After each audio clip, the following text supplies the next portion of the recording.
Hello everyone, welcome back to the channel. So today we are here with our next topic.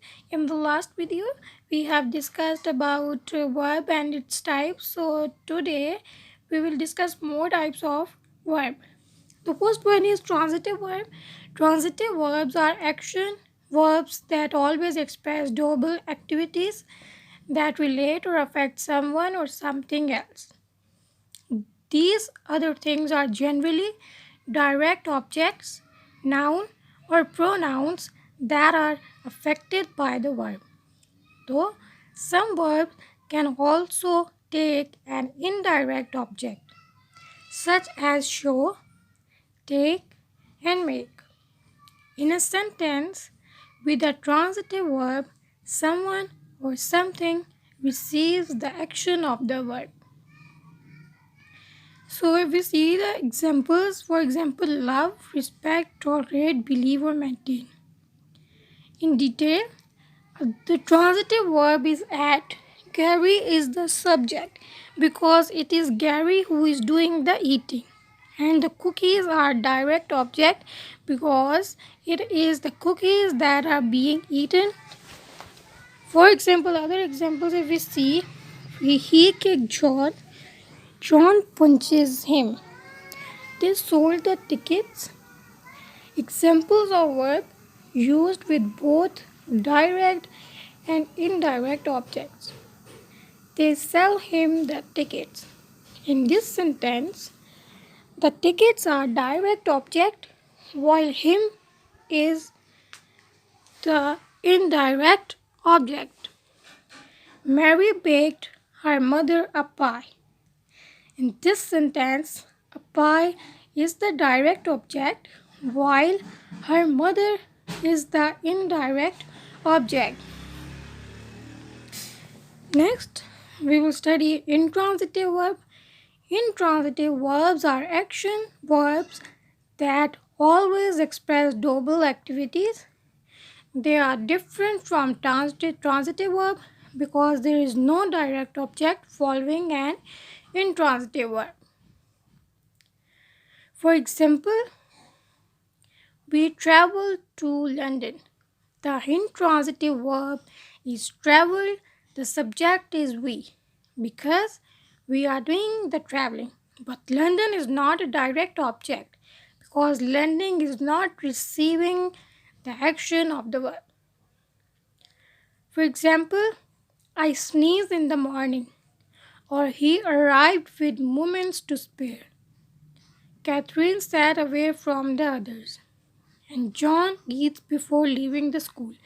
The last example shows that a verb eats can be both transitive and intransitive, depending on whether there is a direct object or not. If the sentence reads John eats the cookies before leaving the school, eats would be transitive as there is a direct object, the cookies.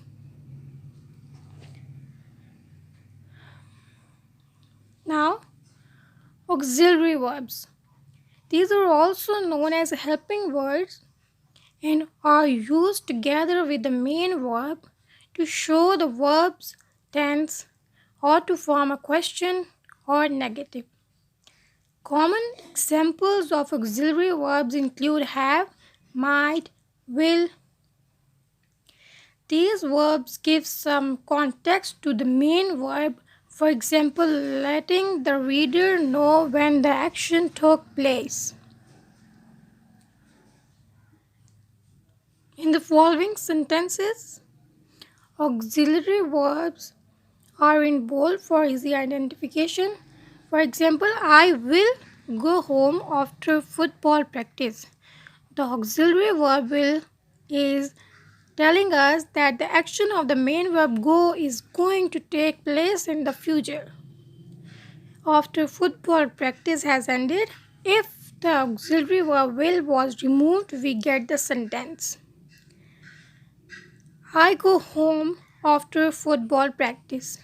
In this case, there is no definite time frame for the action.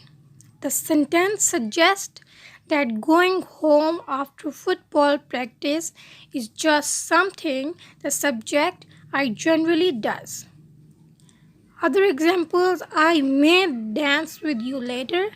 We did consider Brian's feeling. Other examples that Jenny has spoken her final words. In addition, we have something use the auxiliary very before the pronoun to make a question. Might you dance with me later? Did we consider Brian's feeling? Has Jenny spoken her final words? Also, auxiliary verbs are all used to help from negative statements with the use of words like not and never. They will usually split the auxiliary and main verbs. I may never dance with you again. We did not consider Brian's feeling. Jenny has not spoken her final words.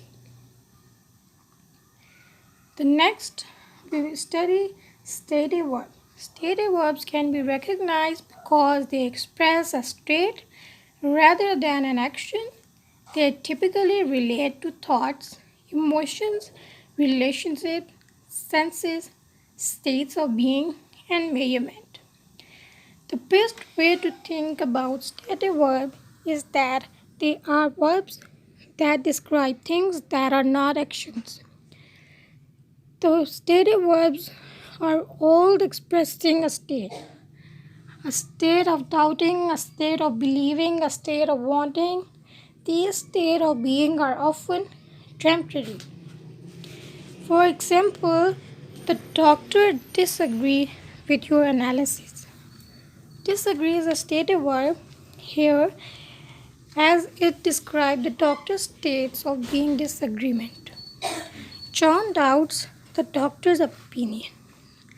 I believe the doctor is right, or she wanted another opinion. Now we are heading towards modal verbs. Modal verbs are auxiliary verbs that are used to express abilities, possibilities, permission, and obligations. For example, it is important to note that in the case of should and must, in the examples below, the modal verbs are expressing obligations, whereas would and may are expressing possibilities. I should go home. You must not delay. Sally would not recommend the sushi, or David may be late. So, phrasal verbs aren't single words. Instead, they are a combination of words that are used together to take on a different meaning to that of the original verb. There are many examples of phrasal verbs, some of which have colloquial meanings, such as make up, hand in, bring up, point out, look forward to. Each time the verb takes the extra word s, it takes on a new meaning. For example, make without the up expresses that something is being created, whereas with make up, the suggestion is that there are some lies or a fantastical element to the story, and make out can mean either to grasp or see something difficult. For example, Mary looked forward to her high school reunion. The verb looked has taken on forward to become a phrasal verb meaning to be excited about or eagerly await something. He brought up the same points again and again.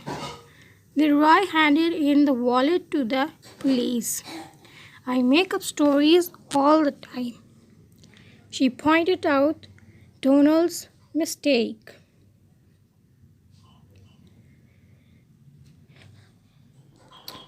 Irregular verbs. Irregular verbs are those that don't take on the regular spelling patterns of past simple and past participle verbs. Unfortunately, there are hundreds of irregular verbs in the English language. But don't worry, while they are used often, the majority are not in common use. Or if they are, you will see them. so often you will learn them quickly. Some of the most common irregular verbs include say, make, go, take, know, and see. For example, I took my time when I went to the shops. This is past tense. And when we see the present, take my time when I go to the shops. This is known as present tense. Julie make cakes for the classroom. This is known as present tense. And Julie made a cake for the classroom, so it would be past tense. She sees a silhouette shaped like a man in the window. It would be present tense. She saw a silhouette shaped like a man in the window. It would be past tense. We come to Aunt Jan's for Thanksgiving each year. This would be present tense. And we came to Aunt Jan's for Thanksgiving each year. So it would be past tense. As we have seen that makes or made, sees or saw, come and came, make them present and past. You should also remember that auxiliary verbs do and have are also irregular verbs. I do agree. He does it often. We have done our homework early. They do their homework on Fridays. I have a suspicion about Fran. Fran has a dubious look. We have no money left. They have had a cough twice this week. I hope you liked the video. Make sure to give it a thumbs up and don't forget to subscribe the channel. Share it with your friends and family. And thanks for watching.